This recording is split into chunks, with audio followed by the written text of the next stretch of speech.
Welcome to Charity Therapy, the podcast where we explore the ups and downs of the nonprofit sector and answer your burning questions.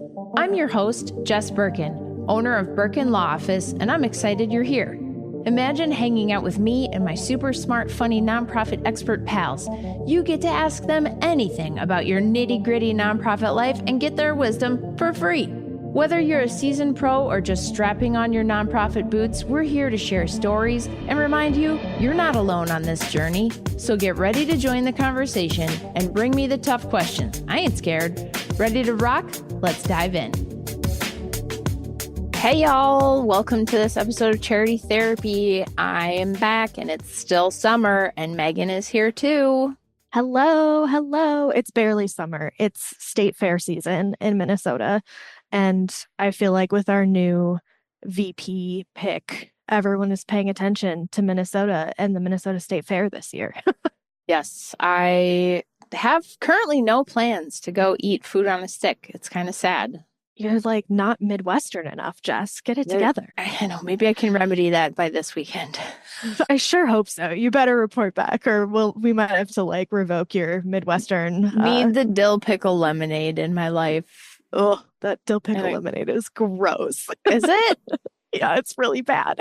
Oh man, don't. I do recommend the dill pickle vendor. pizza. Dill pickle pizza. It's surprisingly good. Does it have a white sauce? It's like a ranch sauce. That sounds right. Pickles and fresh dill, and I don't remember what else. Like I fully expected to hate it, but it was good. Yep, it seems like it would be good. I mean, like salty stuff on a pizza is always good. Right. So like, that makes sense. I'm partial to like the traditional corn dog, get a sundae in the dairy barn. I'm not a complicated person. I'd be very happy with just the standard things. I mean, the ridiculous food is most of the fun, though, for me at least. I'm a big, this year they have a weird mustard-flavored beer that I feel like I need to try. Oh, yeah. I'm like, it's gonna suck, but why not? But I'm gonna pay for that. Yeah. Okay, well, we've identified a fundamental difference between Meghan and I. There you go. Sure have. What are we doing today, Megan? Are we nonprofit and mustard flavor? What's happening? No, we're not talking about mustard, but we are talking about founders in this episode. So we've talked about nonprofit founders a lot in the past, but I feel like it's worth diving in a little more detail because it affects so many small organizations, their relationship with their founder. So Jess, can you give us the lowdown on the real difference between being the founder of a small nonprofit versus being a founder of a small for-profit like an LLC or something? I mean, it just comes down to when you start a business, you are the owner. And when you start a nonprofit, you don't own shit. You're not the owner. You don't own it. I mean, that's fundamentally the main difference. One is a charity. One is a business that you own. And going along with it, you don't start it to make money, or you shouldn't be in a nonprofit. Yeah, I mean, I can expand from there. When you're an owner, you get to pocket the proceeds. You get to make money off of the business and buy yourself a mansion and drink as much bad dill pickle lemonade and mustard beer as you want. With that money. When it's a nonprofit, you don't own it. So you can't personally benefit from it. And if there is money left over at the end of the year, it's not for you. It's for the charity. That's the nutshell version. Right. And it feels like one of those things that's duh, it's not hard to understand that difference. And yet, in the weeds of running and operating a nonprofit, it is something that can get overlooked, that it's this fundamental difference is important to understand. So let's go right into our listener question on that note. So they write in and say, I've done lots of research on this topic and I can't seem to find any definitive answers. Does a nonprofit founder have any rights to the nonprofit after a majority board vote to dissolve the organization? So in short, no. Yeah, because you don't own it. Yeah, let me break this down. So just the way the question is written, doesn't make any sense. So it's a little bit what is happening? So let me just break this down. So the nonprofit founder is working and doing things, and the board has decided this nonprofit doesn't work, and we are going to go out of business. So what I'm reading is the nonprofit board voted to dissolve, which means they voted to say, we're going out of business. We don't want to do this anymore. We don't think it's working for whatever reason. So we are going to wind down this corporation, and it is kaputski. That is the end of the story for this organization. By law, the nonprofit that dissolves, and we have other episodes on this topic, you have to give all of your remaining funds to same or similarly situated nonprofits. So if you're a cat rescue and you go out of business and you have cats that are being fostered and you have money in the bank, those cats need to be rehomed to another cat shelter, and your money needs to go to another cat shelter or animal rescue.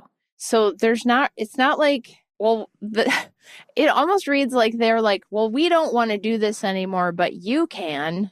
That's not a thing.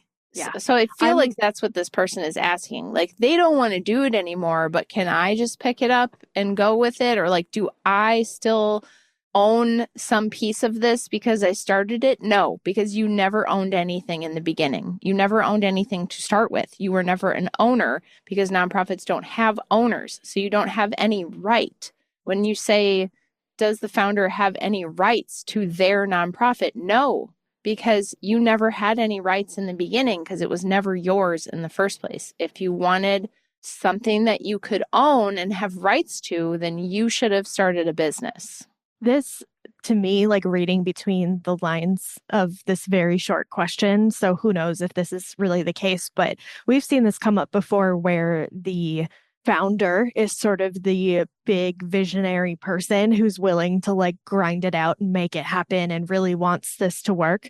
And the board maybe does not see that vision or cannot get on board, so to speak, with what needs to be done in order to make it happen. Or maybe they do see that it's not going to work in a way that the founder is not willing to accept. It's like there are disagreements between the person who maybe came up with this idea originally and the people who are now in charge of carrying it out. And especially when the founder is not on the board at all, or there's a lot of other board members with strong opinions, it's like, it's not up to the founder whether or not it continues to go forward. It's like if the board has a majority vote to dissolve, the founder can't come in and say, no, never mind, I'll just take it back from this board. It's the board's decision. That's the risk of starting a nonprofit and then giving up your seat on the board to be maybe a paid executive director. You're now your staff, and you're not on the board anymore. So that could be the case here. It could also be that they want to continue as a nonprofit and this board is giving up, in which case the founder could say, hey, y'all, I know you don't want to continue, but I have found 3 or however many people who are willing to continue this nonprofit, and you don't need to dissolve.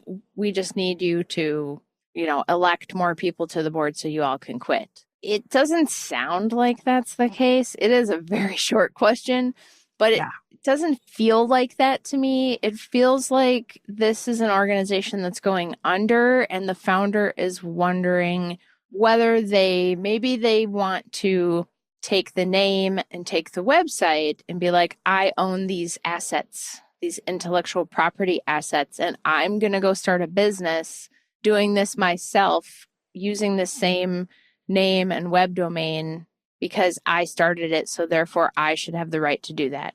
That's complicated. The intellectual property of the nonprofit is supposed to get transferred to another nonprofit, or you would have to purchase it for fair market value. And what is fair market value? You would have to get an appraiser to give, an independent appraisal, and then you would purchase it from the nonprofit. It's just like, if what you're trying to do is continue the work, but as a for-profit entity, you know what? Just pick a new name. Just pick a new name. Just pick a new web domain.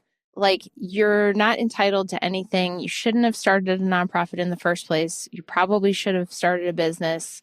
Now it's time to hit the reset button and have a do-over and start the business you should have started in the first place, if that's the case.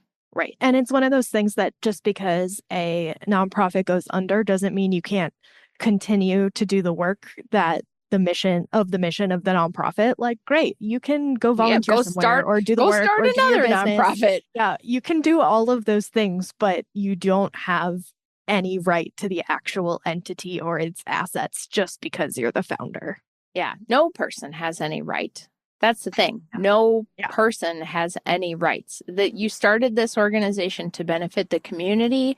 And when you did that, it was considered an asset of the community, which is why it had tax exemption, which is why the Attorney General's office wants to know what you're doing with your fundraising, because you're doing it for the community, not theoretically, not for yourself. Does that make sense? Yeah. Yeah, I'm with you. Okay. All right. What do we have for the lessons learned here? Besides, I got a Jess couple. is good at ranting. This is why we have a podcast, Jess. So a couple lessons learned. One is that there are no owners of a nonprofit. Founder is not a synonym for owner in the way that it sometimes might be used in the for-profit world. So there are no owners. When a nonprofit dissolves, it is fully going away. There's nothing left for someone to pick up and continue. It's like, nope, we are shutting down the whole entity and all of its assets. No one gets to say, okay, I'll just take what's left over and do it again.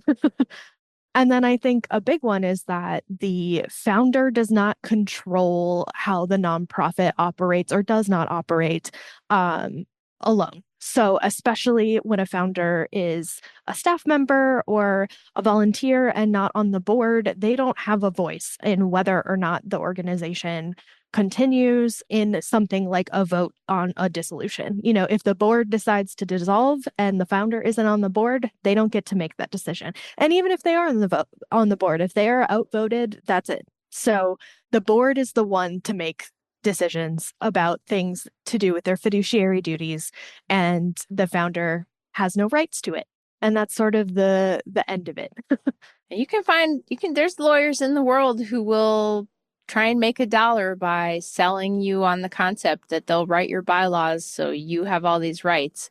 That doesn't make it the right thing. Mm-hmm. So, fair warning. All right, well, folks, if you enjoyed this episode, would you please do me a huge favor and give us a rating, share it with a friend, subscribe. If you haven't subscribed yet, it's good. You're here. It's the end. You listened all the way through. So you should just totes subscribe. Do the thing. Do the thing. Do the thing. Also, do the thing where you send us a scenario, a question, a story. We love to hear from you.